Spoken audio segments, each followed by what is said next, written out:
इस प्रकार का जो प्रश्न है ये जो है हाई स्कूल में पूछा जाता है या कहीं कंपटीशन में गए तो बिना इसके जानकारी के आप कोई भी सवाल जो है वृत्त संबंधी कोण का ज्ञान नहीं प्राप्त कर पाएंगे। इसलिए ये कैसे दूना होता है आपको यहाँ बताने चल रहे हैं, आप ध्यान से देखिए और समझिए। अब उसके बाद जो है सिद्ध कीजिए कि वृत्त के किसी चाप द्वारा केंद्र पर बना कोण तथा उसी चाप द्वारा शेष वृत्त की परिधि पर बने कोण का दूना होता है। अब इसका कैसे चित्र बना रहे हैं, पहले एक वृत्त बनाइए ओ केंद्र वाला एक वृत्त बनाया। अब उसके बाद कहा है कि वृत्त के किसी चाप, तो आप ए और बी एक चाप है, ए बी चाप है। आप जानते हैं कि ये जो है ये वाला चाप जो है ये छोटा चाप है और ये वाला जो है ये बड़ा चाप है। तो चाहे हम छोटे चाप द्वारा केंद्र पर बना कोण लिखें, चाहे हम बड़े चाप द्वारा केंद्र पर बना कोण लिखें। तो ये अगर इस तरह से हम ओ से मिला देता हूं और ए को और यहाँ बी पर, तो ये जो है लघु चाप द्वारा जो केंद्र पर बना कोण है ये लघु चाप ए है और इसके द्वारा केंद्र पर बना कोण ये होता है। और दीर्घ चाप जो है यहाँ से लेकर के यहाँ तक है और इसका ये वाला पोर्शन है। तो इसमें हम चाहे हम दीर्घ से निकाले चाहे हम लघु से निकाले, दोनों एक ही आंसर आएगा। अब उसके बाद जो है यहाँ पर क्या है, अब ये केंद्र का कोण हो गया यहाँ तक, केंद्र पर बना कोण तथा उसी चाप द्वारा जो आपका ए और बी है, इसी चाप द्वारा जो है शेष वृत्त की परिधि जो है ये होगा। जब ये हम लेंगे ये चाप, तो शेष वृत्त की परिधि जो है ये होगा। तो इसी चाप द्वारा केंद्र पर जो है उसी चाप द्वारा केंद्र पर बना कोण जो है ये और ये होगा। ये शेष वृत्त की परिधि पर बना कोण, ये आपका केंद्र का कोण है, ये शेष वृत्त की परिधि पर बना कोण है एपीबी। अब इसके लिए जो है आपको सिद्ध क्या करना है, सिद्ध करना है कि अब ये जो है ये केंद्र का कोण है, ये शेष वृत्त की परिधि पर बना कोण है, इसका 2 गुना इसके बराबर होता है, यही सिद्ध करना है।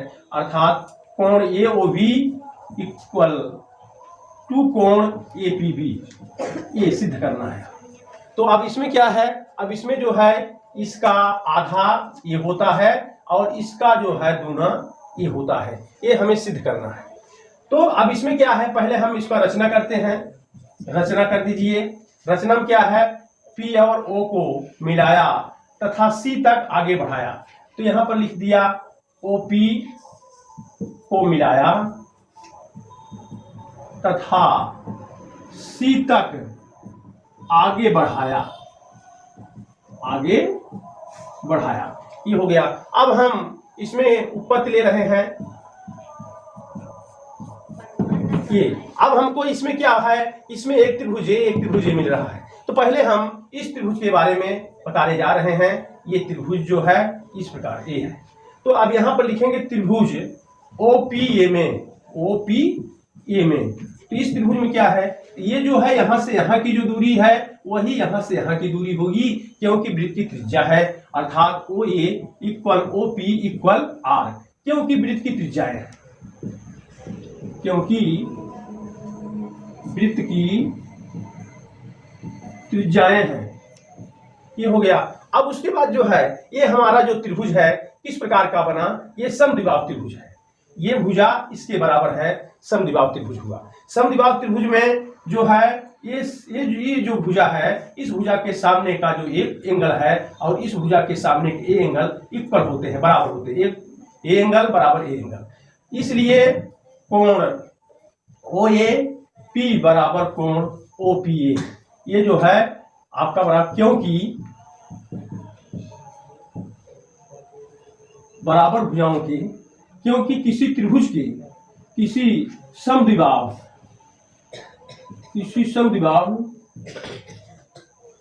त्रिभुज के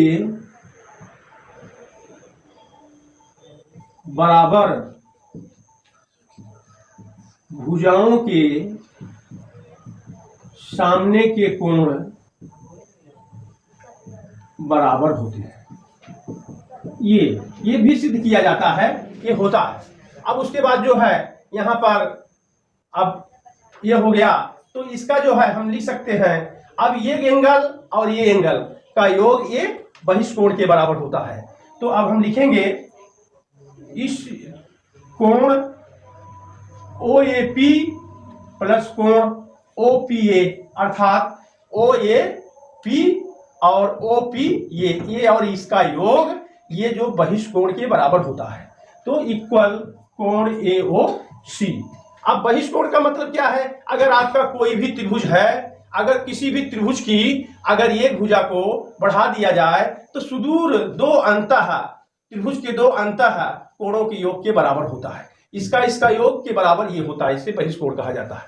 अब इसके बराबर ये हो गया, तो क्योंकि ये जो है बहिष्कोण है, अगर इस तरह बढ़ा दिया जाए, मान लीजिए चलो इस तरह बढ़ा दिया जाए, ये एंगल इसके सुदूर दो अंतर इसके और इसके योग के बराबर ही होता है कोई भी भुजा बढ़ाने पर। तो अब ये ध्यान देना है, ये भी एक प्रमेय है, ये भी सिद्ध किया जा चुका है पहले ही, इसलिए जो है ये होता है। और ये जो है अगर आपके ये गुण नहीं मालूम है तो आप इसको सिद्ध नहीं कर पाएंगे। अब उसके बाद यहाँ पर अब हम क्या ओ ए पी के स्थान पर ओ पी ए लिख सकता हूँ, इसके स्थान पे मैं इस कोण को लिख सकता हूँ क्योंकि दोनों का मान एक है। तो यहाँ लिख देंगे कोण ओ पी ए प्लस कोण ओ पी ए इक्वल कोण ए ओ सी, ये हो गया। अब उसके बाद जो है ये दोनों आप जोड़ लिया तो 2 कोण ओ पी ए इक्वल कोण ए ओ सी, आपका इक्वेशन ये बन गया, समीकरण नंबर 1 बन गया। अब इसको जो है ये इक्वेशन हो गया। अब उसके बाद जिस तरह से आपने एक इक्वेशन प्राप्त किया उसी तरह से हम इस त्रिभुज में एक इक्वेशन प्राप्त कर लेंगे। और इसके लिए हम क्या करेंगे, अगर ये 2 कोण ओ पी ए बना, इसी तरह से हम लिखेंगे 2 कोण ओ पी बी। इसी प्रकार त्रिभुज ओ पी बी में 2 कोण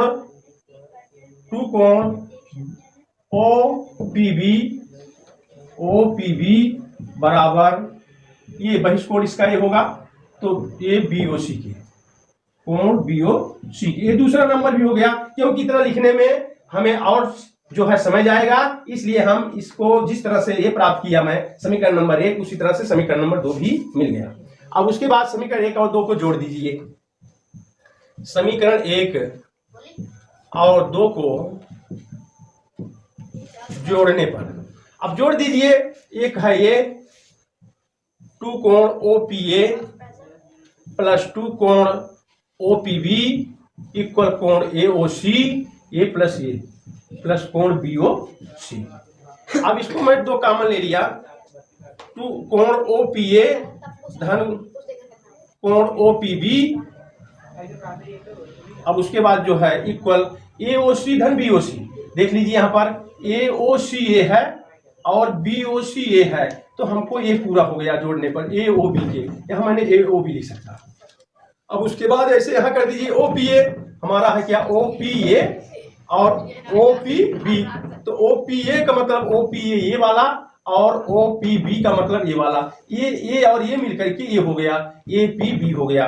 तो 2 कोण ए पी बी इक्वल कोण ए ओ बी, ये सिद्ध हो गया। या हम लिख सकता हूँ कोण ए पी बी इक्वल कोण ए ओ बी अपान 2 भी हो सकता है। इस तरह से हमने इसको सिद्ध कर दिया, इट्स प्रूव्ड हो गया।